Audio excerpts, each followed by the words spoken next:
so I'm going to sit down. Hey, it's great to be here in Lagos. Thank you for all coming out today. You know, this is actually my first trip to sub-Saharan Africa, and I wanted to come to Lagos first because of the vibrant developer and entrepreneurial ecosystem that you guys have here, right, as Ime was just talking about. And, you know, so I've been going around the world to different cities, and we've been doing town hall Q&As and sitting down with people in the Facebook community and hearing from them about how they use our services and what we could do better. And here in Lagos, I wanted to not just sit down with people in our community, but sit down with developers and entrepreneurs. And the reason for that is there's this energy here. I mean, you feel it as soon as you get off the plane, right? And it's, you know, I think the world needs to see that, right? And, you know, here in Lagos and across the continent, things are changing really quickly, right? I mean, the economy is shifting from a resource-based economy to an entrepreneurial and knowledge-based economy. And you guys are the ones who are leading that change. And not only remaking Lagos and Nigeria, but shaping the whole continent and influencing how things are going to work around the world for the next generation. And I think that that's a story that is underappreciated in a lot of parts in the world. I think that people often don't really have a sense for how much energy there is and what the entrepreneurial spirit is here. And so I just wanted to have a conversation today and talk about that.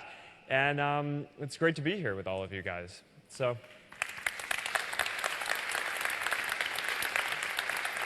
what I'm hoping to do is, you know, I'm going to share a Facebook tradition with you, which is, you know, we do these town hall Q&As every Friday at the company, where I sit down with any employee who wants to come, and they can come and ask me any question they want. And it's a great opportunity not only for me to share what I'm thinking about or to answer people's questions that they have about the company, but also for me to learn, right? And that's what I feel like I'm here to do is, you know, this is my first trip here. I have a lot to learn. I want to hear what's on your minds, you know, the technical questions, the entrepreneurial questions that you guys have about building businesses, about the ecosystem, anything that you want. I'm here to learn, and I'm grateful to have the opportunity to talk to you guys today. So thank you for coming out, and let's do this.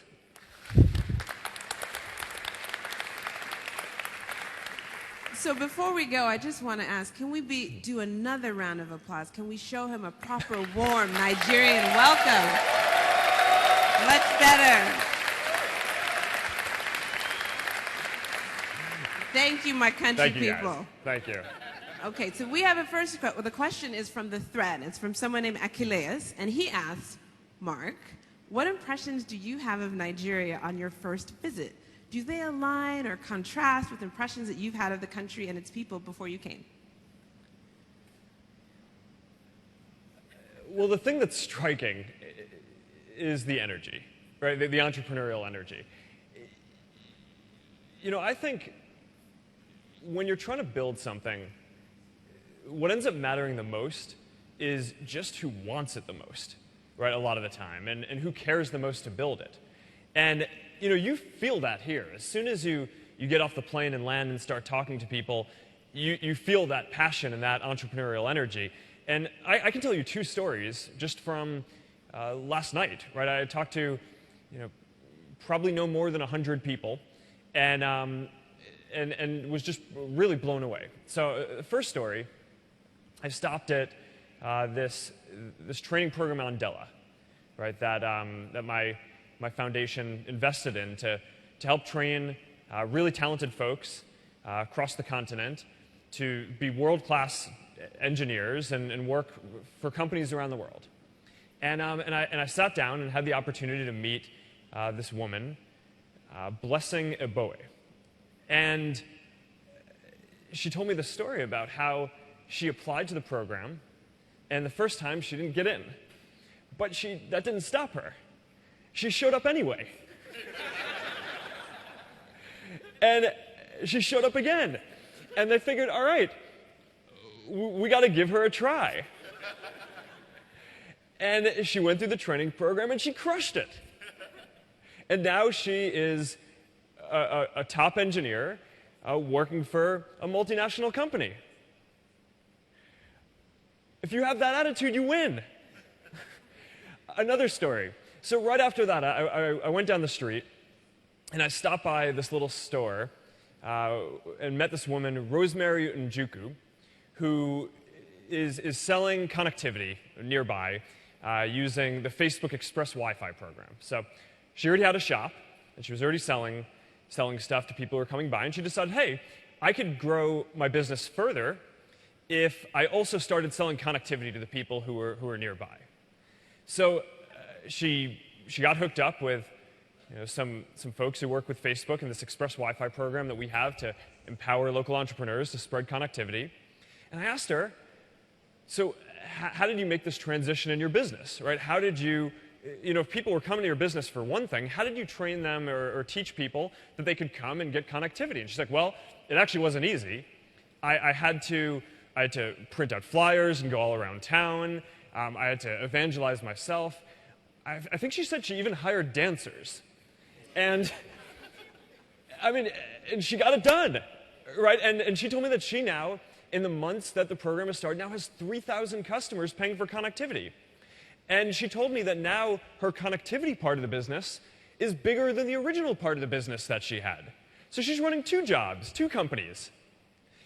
That's entrepreneurship, right? And I don't care what field you're in, what you're trying to do. I think when people talk about entrepreneurship, a lot of people, they talk about vision and ideas, and that stuff is important. But I think what really is important is hard work and just this drive. If you want to do it, if you care more than everyone else, then you get it done. And I think as soon as you step off the plane here in Lagos, it's in the air. You feel it.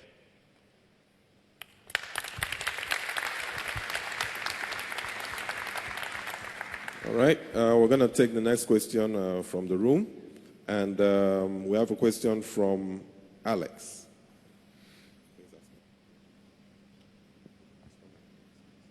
Okay, hi everyone. My name is Alex. My question is this. Facebook is big, but the truth is that there are lots of persons that are still not on Facebook. I have friends that are not on Facebook. And if I have friends that are not on Facebook, it means there are those in rural communities that are not on Facebook.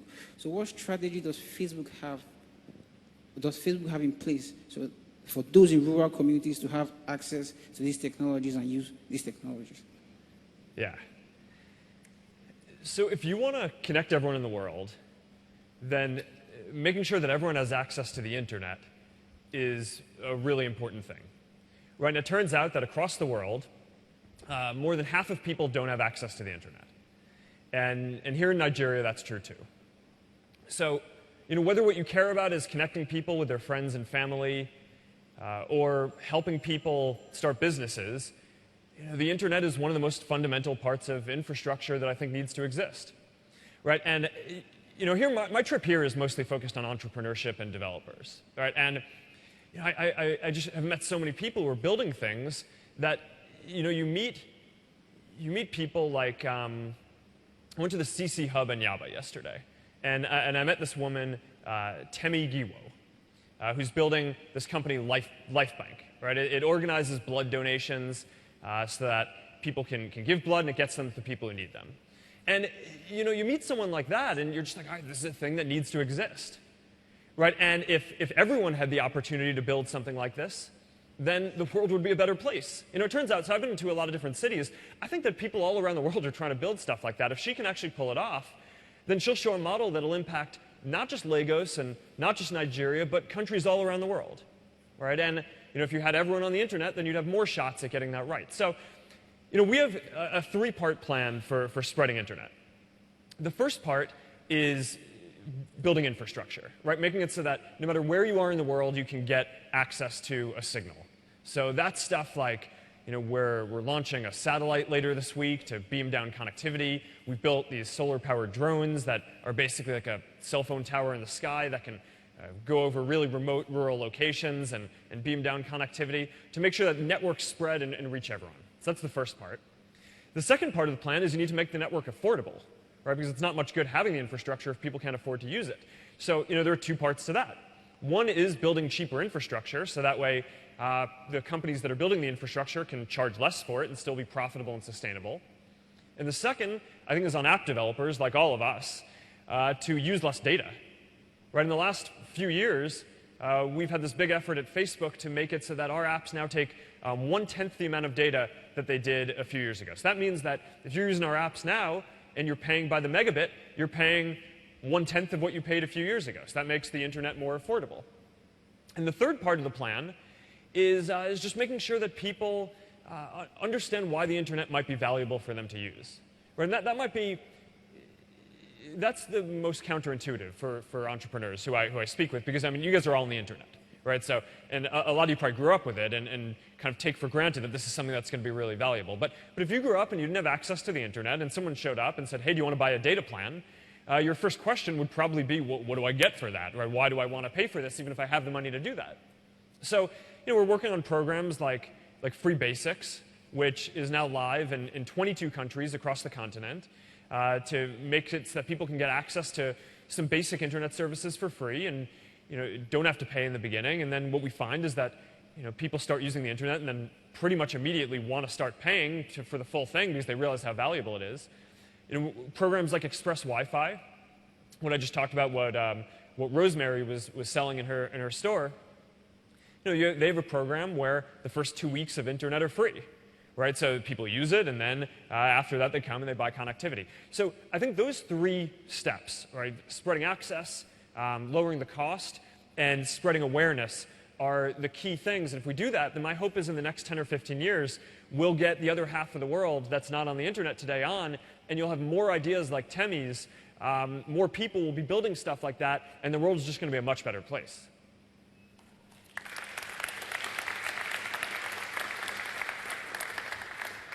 So the next question is a question that came in from Adefunke Akinola.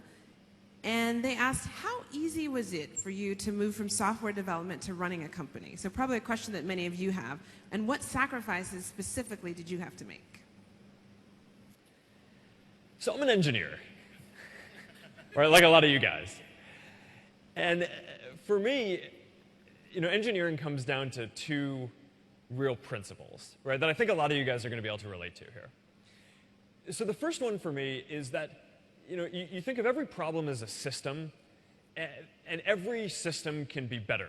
No matter how good or bad it is, you can make anything better. And that goes for, whether you're writing code, or you're building hardware, or your system as a company, or you're working on the education system or government. These things are all systems, and they can all be improved, and kind of you have this engineering mindset that's going into that. The second part I think about being an engineer is that you break down problems from the biggest stage down to smaller pieces that you can then solve. So, I was getting started with Facebook. I was writing code, right, like a lot of you guys in your teams probably were and are. And, writing code, you're trying to build some functionality. You break it down into different functions and subroutines that you hone them and you make them good, and then you can call them and use them repeatedly, and you're kind of building up from there. Then, you start building a team, right? And then you're not writing as much code anymore. So that's probably something that I gave up that I'm a little sad about. But it's actually not so different, right? Because instead of writing subroutines and functions that add up to an app, the pieces of what you're doing stop being functions and start being organizing a team of people who are hopefully really good engineers, and spreading the different work across them really well, and taking advantage of the different strengths of people there to make something that's bigger than the sum of its parts. And then you get to the point where you're running a company, right, a big company, and it's not so different from that, right? Instead of managing individuals, you're managing teams, right? And if you built it well and you have different strong teams that kind of do their job well, then it's not so different from writing code where you're writing different functions and subroutines. So, there is an elegance to writing code that I miss, right? The code kind of always does what you want and people don't. But people surprise you to the upside a lot too. And, but I do think that there's something really fundamental to this engineering mindset that I think you guys share, right, as developers and entrepreneurs, and people who are thinking about how you're going to remake the economy and the country here and the continent and really the whole world, right? And I think if you keep your eye on that, you can solve a lot of problems that way.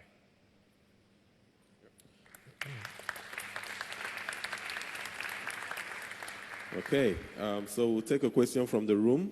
Anybody who has a question, please indicate. Can I just say, before we came, I guaranteed Mark that Nigeria is a place where everyone would have their hands high with the question. Do not embarrass me in front of my boss's boss, please. Don't be shy. Okay. Introduce yourself and then ask. Yeah. Good day, everyone. I'm Edgar Chukwode. My question is, when you started Facebook and you're still writing codes, there's one serious aspect of any software, which is marketing. How did you handle the marketing? How was it easy? How did you transit from being the guy writing Facebook? What strategy were you using to market Facebook at that initial early time when it was still a startup? So what we've always found is that getting the people who use your product and enjoy it to evangelize it to their friends is by far the most effective way to market a product. Now, we're probably a little lucky, right? Because, I mean, that's what our product is communicating with your friends. So it's probably a little easier than normal to take something like Facebook and give people the tools to spread it to their friends. But, you know, we've tried a lot of different things at Facebook. We actually used to have a traditional marketing team that, you know, did communications and thought about stuff like buying ads to help grow our community. We still have that for other things, like helping explain what the company does in different ways. But we used to do that for growing our customers, right, in our community. And what we found was that this engineering mindset, right, we could actually make a bigger impact by having an engineering team that instead of having, you know, people work on ads and videos that they'd put out into the world and try to convince people to sign up to Facebook, if we had an engineering team that was focused on building products that empowered people in our community to spread Facebook to the people that they wanted to get on, then that actually worked a lot better. And that's been, I think, actually one of the biggest secrets to Facebook working, right? Because if you're building a social product, you know, one of the biggest features of a community like Facebook is that your friends are there, right? It's not much use if, you know, no matter how many features we build, if you want to share with your friends and your friends aren't on there and you're not connected with them, right? So that was probably one of the key things that we needed to do. And I think that there are lessons for that in all the different businesses that you guys are thinking about building. I mean, I think having kind of an engineering-style growth team has been a really valuable thing. And thinking about this, again, as an engineering problem rather than just kind of a traditional business problem, I think is a really powerful way to approach the world.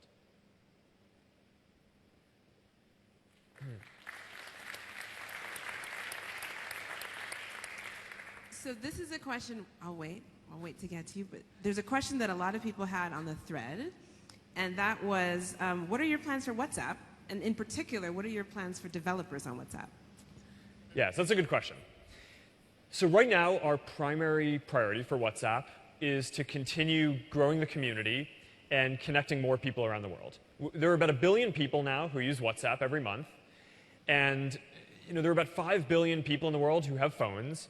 And we kind of think that everyone who has a phone does text messaging, right? I mean, does anyone here not text message on their phone? Marku, you work at Facebook. We have to talk. It's like, well, we need our people to use the internet. All right. So,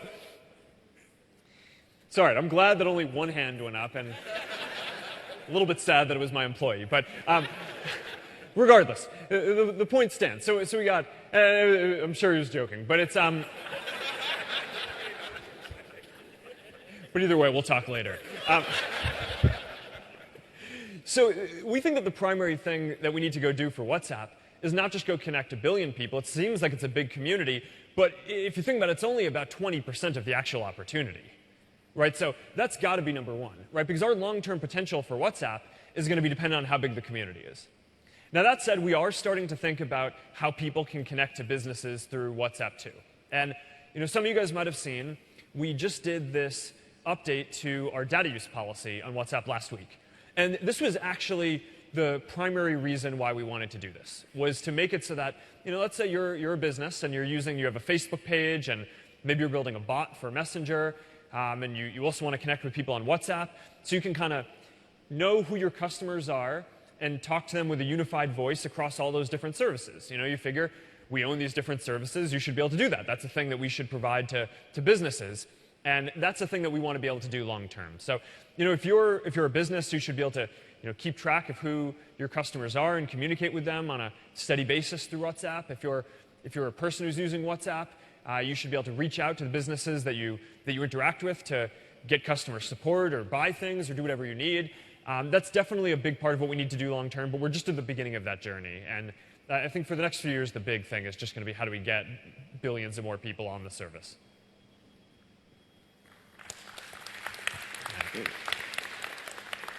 So we're going to take another question from the room, and I think you have a question, Shay. We'll get to you guys. Okay. Hi. Do you want to stand up? Sorry. So my name is Shay. I'm a media entrepreneur in Lagos. I'm co-founder of Big Cabal Media, and I'm interested in Oculus. I've used 3D, and I know a few people have used it. It's really awesome, but the question is the Oculus platforms. Right now, the price point is seemingly a bit high, and the question is, what are plans to bring it to a price point that will be more accessible to people in developing markets? Yeah, it's a great question. So I think you're absolutely right. Right now, it's more expensive than we would want it, and there are also fewer apps than there will be in a few years, right? So the ecosystem is going to keep developing, right? We're going to get the hardware to be less expensive and better, and there are going to be more things that you can do with it, which I think will justify for more people getting it. But it could be a while, right? I mean, it could be 5, 10, 15 years until it's a really mature thing that reaches the scale that smartphones are at today in the world. But I do think we'll get there. So not just on VR, but think about this for AR. Right, so I'm looking around, and a lot of you guys are wearing glasses, right? I wear glasses, too, when I'm not wearing contacts. And I think in the future, we're going to have an AR product, augmented reality, where you have glasses, just like what you're wearing, but instead of being able to see the world and have corrected vision, you'll also be able to put virtual objects in it, right? So let's say we want to play chess, so I'll just be able to go, all right, here's a chessboard. Here, you move your piece, you got the glasses, I got mine, you beat me. We'll never speak of that again.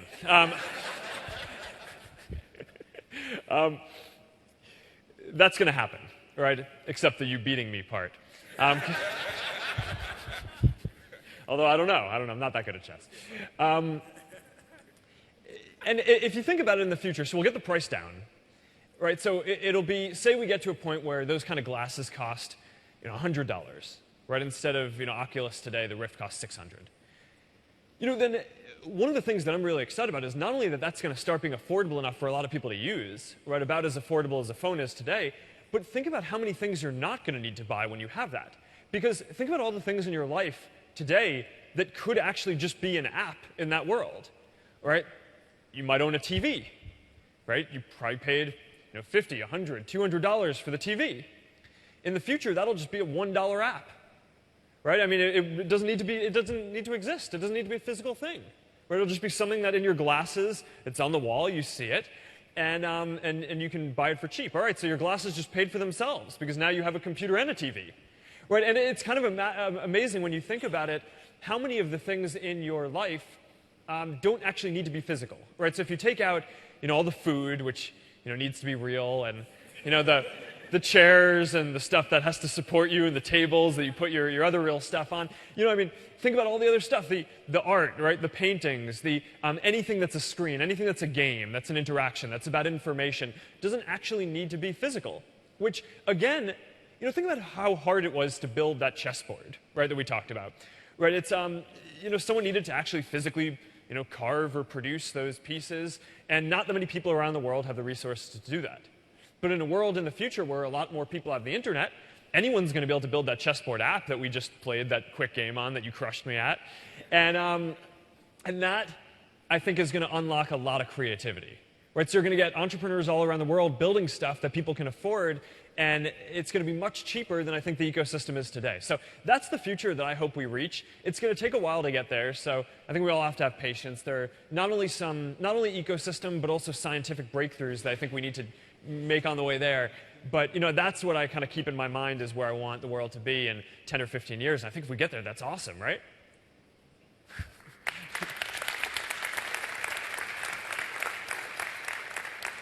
Okay, for this next question, I'll take one from the room.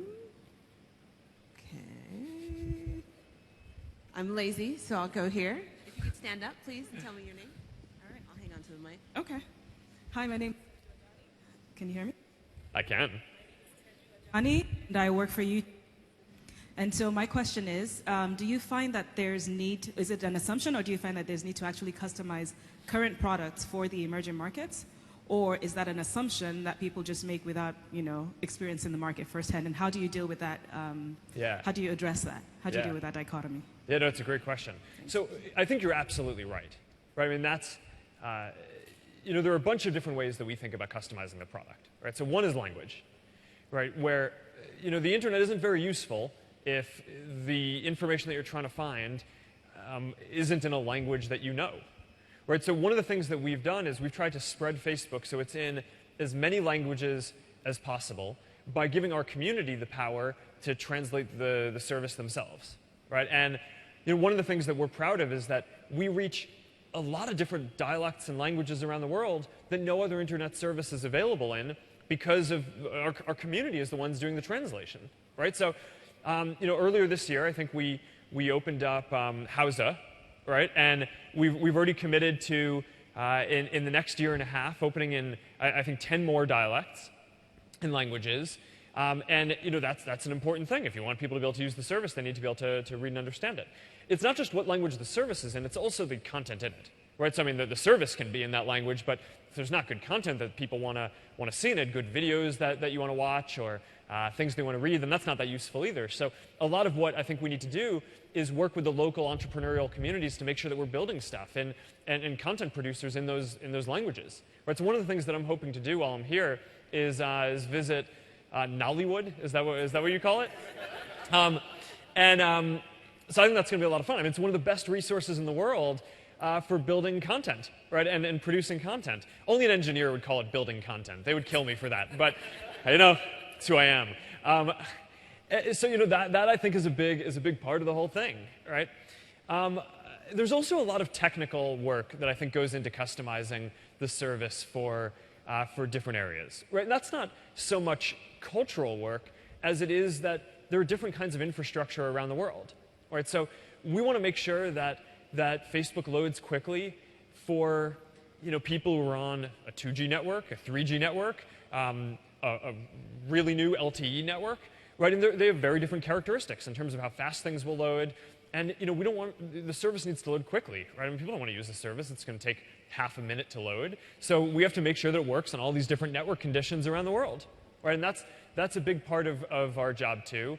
And we take all this really, really seriously. So increasingly, I think we're spending more time on kind of customizing and making sure that we get that we make sure that the services work really well all around the world. But it's a big part of the mission, right? If you're trying to connect everyone in the world, the community right now has 1.7 billion people.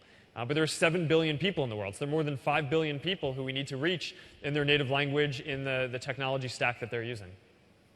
Yeah. Great. So I think we'll take a question from the room now. See a lot of hands up front. And yes, so please tell us your name.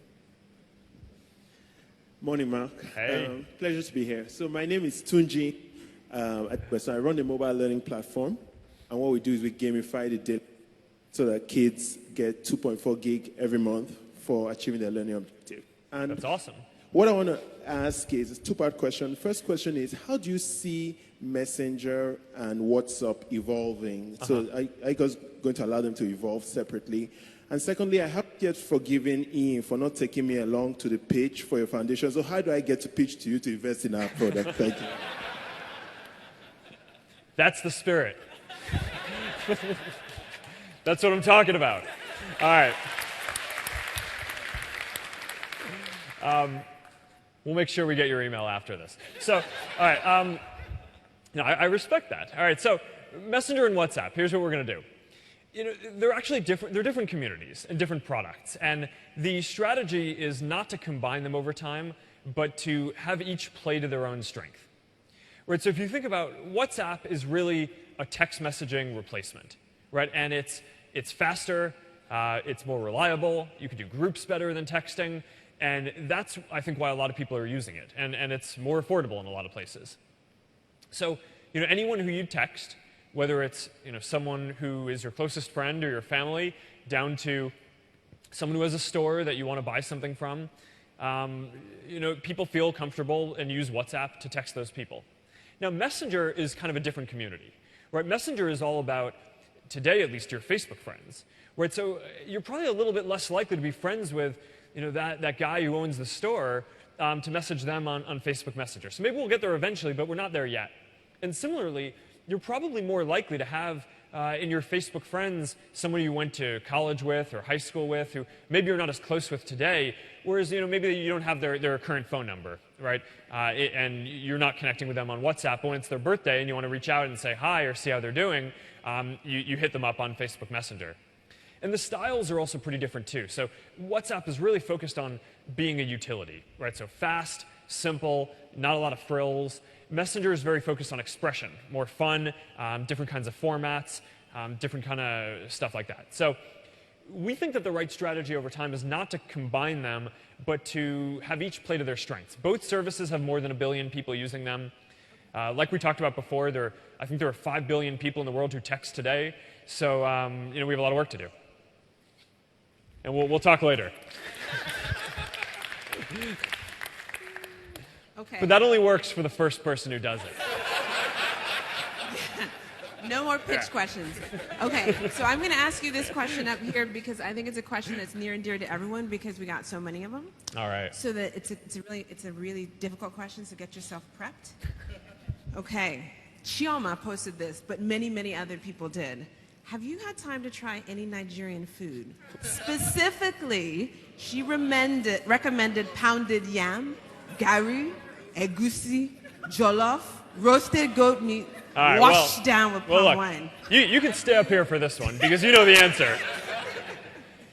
So, last night I got into Lagos and I'm talking to our team. Right, it's Ime, who you know, Abele, Emeka, and we're sitting down to get food. I'm like, all right, I want to have traditional Nigerian food, right? So they start. You show up and you have like a ton of different things, right? So the jollof rice and shrimp, delicious, delicious. The pounded yam, just kind of, Ime tells me, you got to do it with one hand. I'm like, all right, come on. I just got here. Give me 2 hands to make the spoon with the yam and get into the soup. Can I interrupt to say, expert. Mm-hmm. So after 1 or 2, one-handed, he even had tied his abata and put it over the side like that, and scooping expertise. So I'm eating the soup, and I reach in, and I pull out a piece of meat, and I'm like, all right, this is goat. This is awesome. But then there's another thing. So I'm like, all right, so what's that? And Ime and Abela kind of look at each other. Right? My two American-born Nigerian friends here. And they look at each other like, what have we done? Because it's snail. And they give me this look like, this is a mistake because we don't eat this. Now I want to give Emeka a shout out because he does. And I'm like, look, all right, guys. I don't come to Nigeria often. We're eating the snail. Well done. So Ime and Abela are like, all right, I guess we can try this. And I was like, well, you don't eat snail? It was delicious. It was good. I love it. That's one of my favorite parts of going to new countries is getting to learn about the culture and eating the food. I really appreciate you guys sharing that with me. It was a fun experience, and I was told not to compare the jollof rice with that of other neighboring countries. So I think we'll just stop it there. But I think we can stop there. It was a good experience. Thank you. Okay. Yeah, snail is good. I can testify. Absolutely. So, yeah, we'll take a question from the room. And I think, Vincent, you have a question? Thank you very much. My name is Vincent Okeke. I'm founder of the Riches Services. I run an e-learning portal, Dovilane. And my question is this. Facebook is doing a lot of great job. I see myself as one of the biggest fans. But what steps are the team taking to make Facebook also serve as a learning resource, a learning platform where businesses and entrepreneurs can resort to get training materials for professional skills? Thank you very much. Yeah, this is a great question and something we care a lot about, both at Facebook and at my philanthropy foundation, the Chan Zuckerberg Initiative.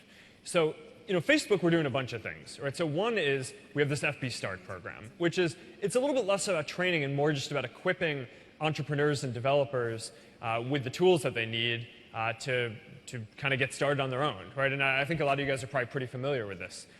In terms of education, I'm pretty interested in a few different things. One is personalized learning. So giving everyone in the world the skills, the tools that they need to learn at the pace that they want, right? So let's say you get math really easily, so you can get ahead really quickly and get really advanced, but when it comes to history, it takes you a little longer, right? You should be able to learn at your own pace and learn with the materials that help you the best, right? So some people learn better by watching a video or working with their partners or by talking to someone or doing practice problems. You should be able to do whatever you want. And one of the things that we're doing is building software that gives people the power and gives teachers the power to give that kind of personalized learning experience to all their students. And we're live with that in more than 100 schools in the US. So I'm excited about that. And across the continent here, the Chan Zuckerberg Initiative has actually made two investments that I'm really proud of. So the first is Andela, which is basically, it's this training program where people can join and apply, even if they don't have any engineering experience at all. Right? And the premise of Andela is that talent is evenly distributed around the world. And just because someone hasn't had the opportunity to learn engineering, it doesn't mean that they're not going to be a great engineer. And the Andela folks have basically built this program to take you in a month or two from being, maybe not even knowing anything about engineering to being a professional engineer who can work with large companies around the world and on highly effective teams. So that is something that I'm really excited about because that's going to scale and I think train tens of thousands of engineers here on the continent. I mean, they have two big centers here in Lagos and others around the continent, but that's one that I'm pretty excited about. Another one that we invest in is called Bridge International Academy. And that's more of a primary school. And the idea there is, the founders thought that they could build a better school for the same cost as going to a public school, right? So even though public school is supposed to be free, you still need to buy the textbooks and you need to buy the uniform and all this stuff. So if the founders kind of came up with this idea that if for the same amount of cost that it took to do that, to go to a public school, if they could build a private school that performed a lot better, then that could be something that could spread all over the world. And they started in Kenya and now have hundreds of different schools with tens of thousands of students, including now in Nigeria and Uganda as well. And it's a really inspiring model, I think. It's a great testament to the kind of work and entrepreneurship that's happening here on the continent.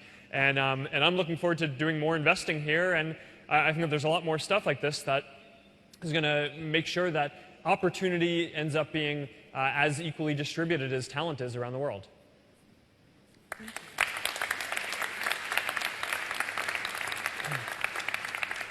Okay, hands up. I'll take another question from the room. Let's see, wait, hang on. Okay, you guys are going to make me walk. I'm not sure she's ever going to get to the front. Wait, is there one all the way up here? Okay. Sorry. Tough I'm going to go up decisions. here.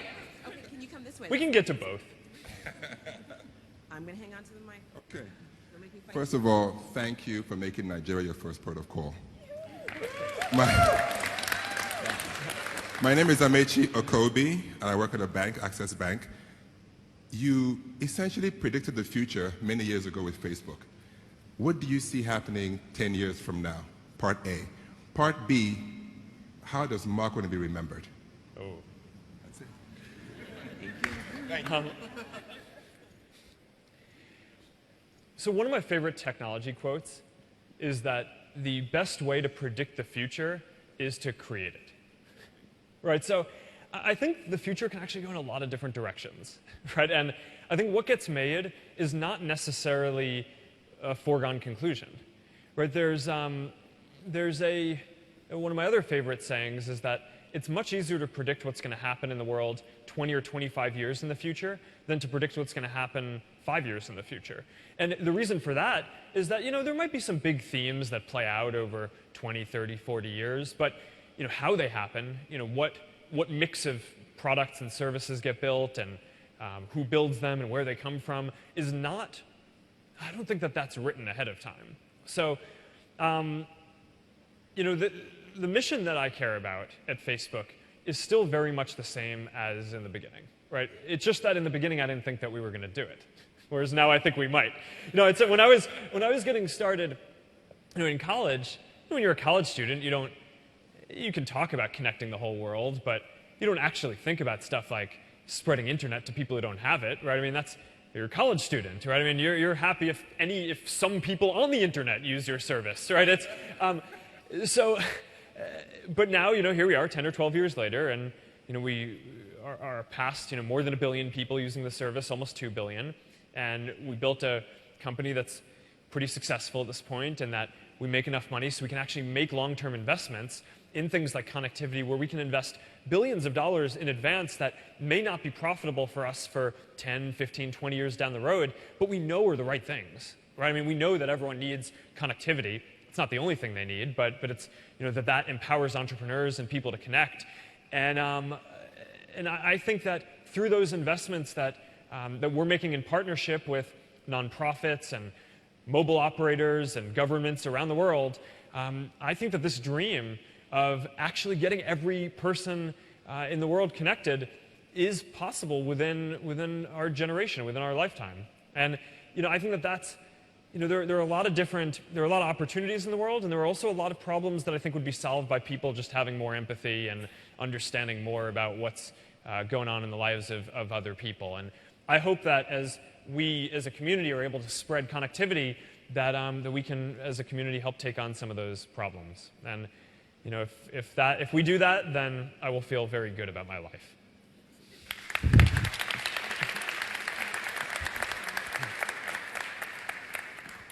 All right.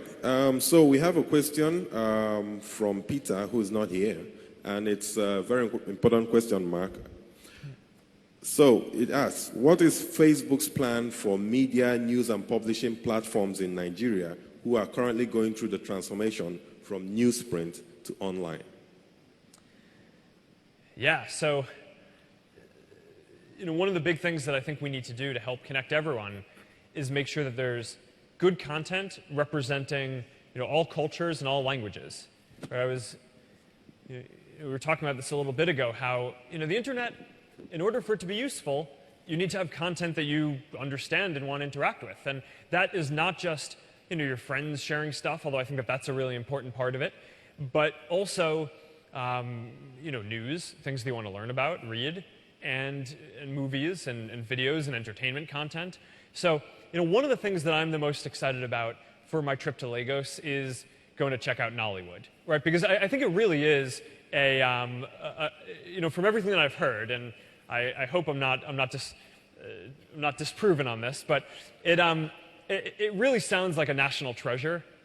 And I think the ability to produce content that is video, that is moving and emotional, that transcends boundaries, and I think will help tell a story that is not just entertaining and interesting to people who live here, but tells the story of the amazing innovation and entrepreneurship and engineering and culture that is going on here to the whole world. And I do believe, after being here, even for a short period of time, the energy, there is no way that this place doesn't end up shaping the way that things get built around the world. And I think that once people appreciate that, then I think the whole world's going to be better off. So I'm looking forward to that. So I'm going to take another question from the room, a very, very good one. You, ma'am, can you come this way, though? Yes. Yeah, you. So say your name, where you're from, ask your question. I can come up here and shake your hand. Hi. Sir, close. The perks of being near the front. Abella might not get up here very often. But when she does, you get a handshake. Great. Hello, Mark. My name is Uche Pedro. I'm the founder of Bella Niger. It's a media tech company based in Lagos. So, Mark, you started Facebook over a decade ago. A bunch of people started startups around that time. Today, we all know the success that Facebook has attained. If you were to name one thing that was the game changer for you that you did differently, what would that be?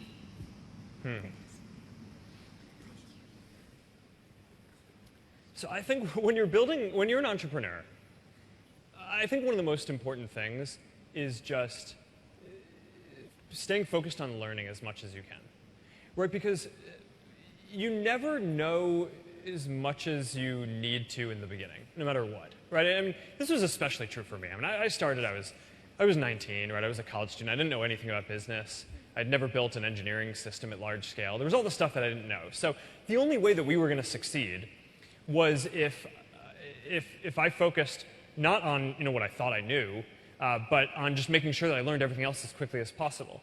And the secret here is that learning is a process where you try things and you fail. And I think a lot of times people ask questions like, what's the biggest mistake that you made and how can you avoid that? And I actually don't think that's the point, right? You shouldn't be afraid of failure. You should fail and learn from it and just make sure that you're doing what you can to learn as quickly as possible. And I do think that that's why Facebook has been able to evolve so much, right? It started off as a service for college students that was basically just profiles, that was mostly text, didn't have news feed, right? That came a couple years in. Now there's news feed. It's made this transition from text to photos, now to being more and more videos. It's made the transition from colleges to everyone around the world. It's made the transition from PC to mobile. And you only do that if you're really focused on learning, right? And I think a lot of times people think that these things are a straight line, but the best entrepreneurs and the best organizations that I've seen are just like obsessively focused on learning as much as they can every day. And I think you guys know this. I mean, you're as engineers and entrepreneurs and developers, you don't have the success that you're having without making mistakes along the way and without rebounding from them. And that takes a certain persistence and mindset that you're going to get it done. And that's what I see here. But I think if you just stay focused on that, you succeed. Great. So we'll take another question from the room.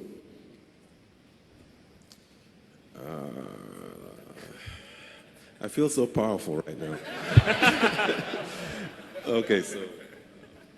The power to disappoint so many people. Sorry, my name is Ade Atawatele. I'm a developer turned entrepreneur. Congratulations, you recently became a parent. Thank you. I'm a parent too. Congratulations to you. My daughter is a graduate of the CC Hub.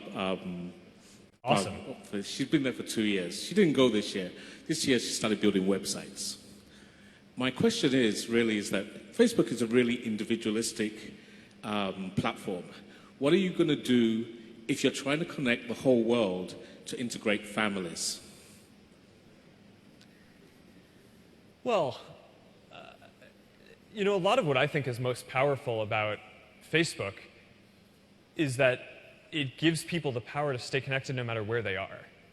Right, so some of the most touching stories that I hear, and one of the awesome things about being me is I get to walk down the street and people just interrupt me and tell me stories about how they're using Facebook, which is really, really touching. Right? I mean, I'll just be walking down the street in some city and someone will say, hey, I met my wife on Facebook And now we have this child, and it's like, holy crap. Right? And it's like, all right, you're talking about integrating families. And it's like, all right, feel pretty good.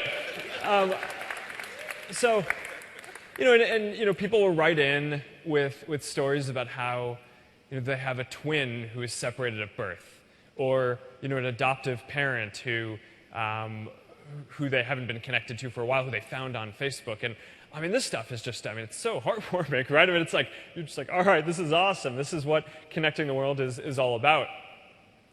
But for me, it's more day-to-day, right? My sister lives on the other side of the country from me, where I live in California. She lives in New York. I wouldn't get to hear from her as often as I would want. I wouldn't get to see what's going on with her sons, right? Unless she was posting photos on Facebook and in our family group. I see a lot more that way than I do from, when I occasionally make it out to New York or she makes it out to California. Right now, I'm here and I love being here, but I miss my daughter, right? And, but being able to get photos sent to me, from Priscilla's mother who's with her, and even videos of her swinging on a swing. It's like, that makes my day, right? And so I think that is the power of connectivity, I think, right? It's, we all will always prefer being face-to-face with the people we care about. But when you can't be, you need tools to help you do that. And if we can help build some of those tools and make it so the world feels just a bit smaller, and that we can make those connections and help people build families, then, at the end of the day, that's something that we're really proud of, and I think is a really important part of the story of what's going on the internet.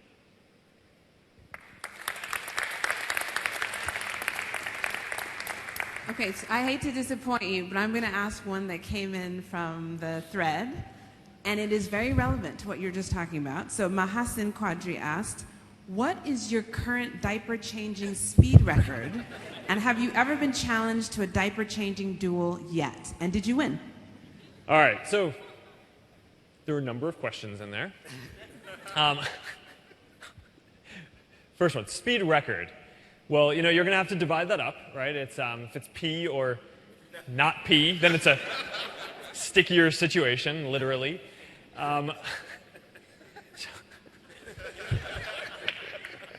I think I'm probably sub 20 seconds on pee. So, I'm feeling pretty good. I haven't been challenged to a duel, but, being pretty competitive, as you saw earlier with the imaginary chess match where I got really way too upset when I lost a chess match that didn't actually happen. I have a feeling that if there were a diaper-changing duel, I'd be pretty competitive. What was the last question in there? The last question was, have you been challenged and did you win? All right, so no, and I don't know. I guess we'd have to see. But I like my odds.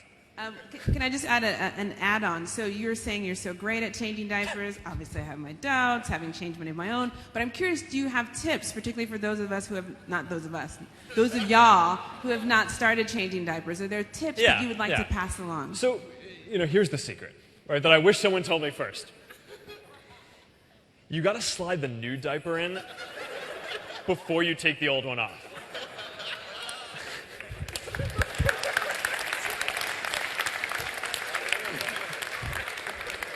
Okay. I see all the parents. You guys know what I'm talking about. Because then, it's really going to slow you down, right? You go from a routine diaper change to a whole outfit change real quick. All right, so we'll take one more from the room. We'll give the front some love. All right, here we go. Come on, okay. So let's land here. Good to meet you. Great. Oh, hey. All right, sure. Absolutely. Fantastic. I'm so happy to meet you. My name is Engr Ballon, and I just want to say generally for Nigerians, we're not excited by anybody. So if I saw Michael Jackson, I'd be like, hi. And I'm Even excited now that he's dead, you wouldn't be... I'd be like, hi, seriously. I'd be like, hi. So, two things. Can you please tell Sheryl Sandberg that she is our hero here? Some of us anyway, we're dying to meet her, so if she'll come. that would be amazing. Yeah. Yay! She is a hero. Yeah, she is amazing. So just so that we're not all on PC, we've been PC so far, I just wanted to say something that sort of like really bothered some of us here. So when you chose to launch in South Africa, we were really disappointed because it sort of feels like people think that South Africa is really the core of Africa, and it's not. I mean, it is part of us.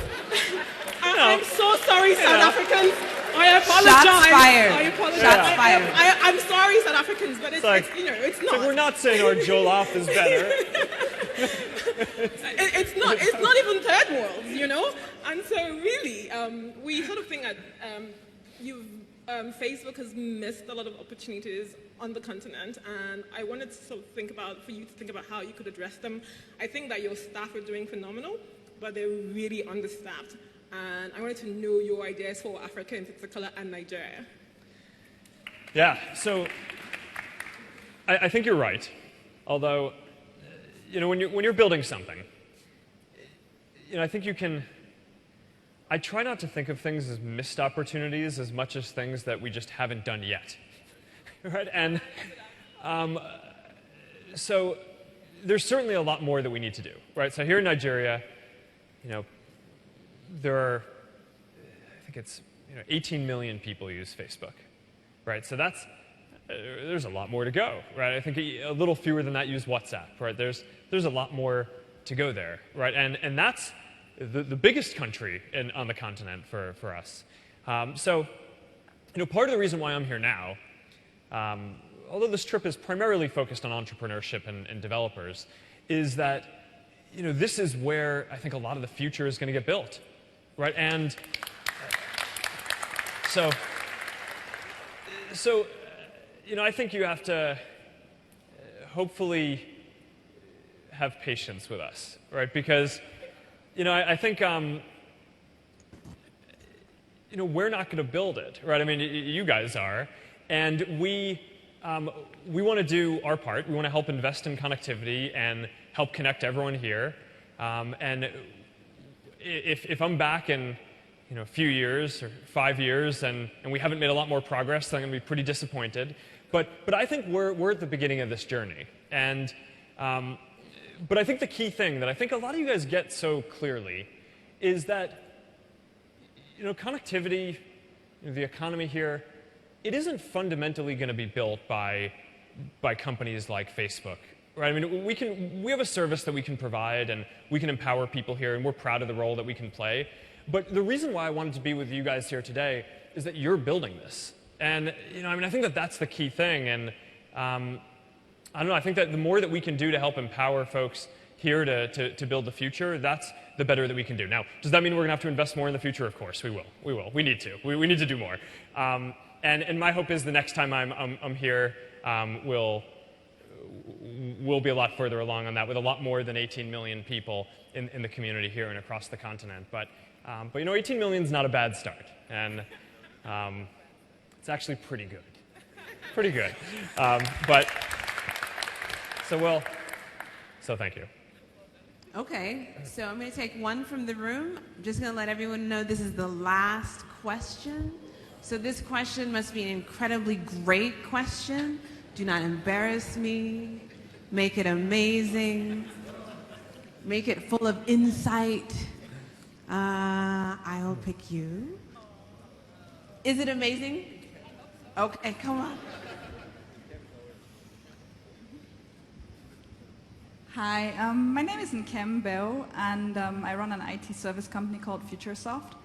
And we offer social media management services to our clients. So you just said 18 million people are on Facebook. So from a business perspective and for getting small and medium-sized businesses onto Facebook, at the moment there is somewhat a barrier to entry, right? Especially with the current Naira to dollar rate, because as a business you kind of need to have spend in order to actually grow your community on Facebook. So how can you guys actually lower that barrier to entry to get more businesses onto Facebook, because they will bring more people onto Facebook as well. And I'm guessing Instagram is going the same route that Facebook is going. And at the moment, conversion rates that we're seeing on Instagram are incredibly higher than on Facebook because it's not, you don't have to pay for it, right? So once it gets paid, that will go down, and it will have an immense impact on small and medium-sized businesses if that actually happens. So how can you guys help us to get more SMEs onto Facebook and Instagram, to actually help you guys grow the community? Because I think it's going to be driven from those small and medium-sized businesses. Thank you. Great question. Before you sit down, I got to shake your hand. Thank you. So, this is a good question, right? And growing small businesses, I think, is a really important part of all these communities. And one of the things that we're most proud of at Facebook is that 60 million businesses have pages across the world. There's nothing like that that's ever happened in the history of the world, where 60 million businesses use some platform for free to reach their customers, right? So that's something that, a big part of our mission is giving folks who are just getting started the same tools that traditionally only bigger companies would have had access to, right? So there was a time when, you had to, only a bigger company could build an app and get on the phone, and, now, anyone can be in the most used app, right, in Newsfeed, if people connect with you. There was a time when only big companies could afford to do the kind of analytics that now is free, right, on these services. And that's, I think, one of the big things. It levels the playing field and makes it so that talented people anywhere can build. As you're saying, when a page gets started in a community, you get free distribution, right? So as you're growing, people connect, and you don't have to pay to reach them. Once a community gets bigger, and there's more competition for what's in Newsfeed because people have a lot more friends and they're connected to a lot more businesses, then you either need to produce better content, right, to earn its spot in Newsfeed or pay. But by that time, hopefully, if you're in at the ground floor, you've kind of built up that community and have your reach. I want to talk about something else besides pages as well, which is what we're doing with developers to help give tools to help get off the ground. And one of the big things that we're really proud of, the part that we can play is FB Start, right? Where we go around the world and we work with developers in all these different cities to give them access to free tools. We give them free access to tools that would otherwise cost money to help grow their business and get started. So it's everything from thousands of dollars of ad credits. So that way, if you want to advertise to get your page content into Newsfeed, you can. And you're building a tech business, and you're in FB Start, so you're not paying for that. You're getting those ad credits for free. To things like getting free cloud infrastructure, right, through our partnership with Amazon, right? I mean, that's the infrastructure is a big cost of building a new service, and one of the things that we want to do is reduce those barriers to getting started, so that way anyone who's talented, who has an idea, who has the grit, who wants to push through and try to build something, can get that start, right? And what I found from my experience, the hardest thing is getting to that initial product market fit, right? So you can do that in a dorm room, right? I mean, by the time that I left Harvard, we already had tens of thousands of people using Facebook, and it didn't cost a whole lot to run. I was renting servers, I think, for $89 a month or something like that, and I was paying for with banner ads that we had on the side of the site. And then once we'd shown that it was going to work and it was going to scale, then there's a lot of investment, and people are going to chase after the next idea once you've proven that that's going to work. So a lot of what we're trying to do, both with Pages and with FB Start, is giving people the tools to get off the ground and get that product market fit, so that you can kind of show to the world what you're going to build, and then you kind of scale it and take it from there. But it's a great question. I think it's the perfect way to end this session today, which I've wanted to focus on developers and entrepreneurs. That's why I'm here. We're broadcasting this live on Facebook now, so people all around the world are watching this, which I think is important because I think people around the world need to see this, right? I mean, they need to see how much energy there is here and how good and strong the community is. You guys are all doing awesome work. It's an honor for me to be here. Thank you so much, and I'm looking forward to meeting you guys for the rest of the day.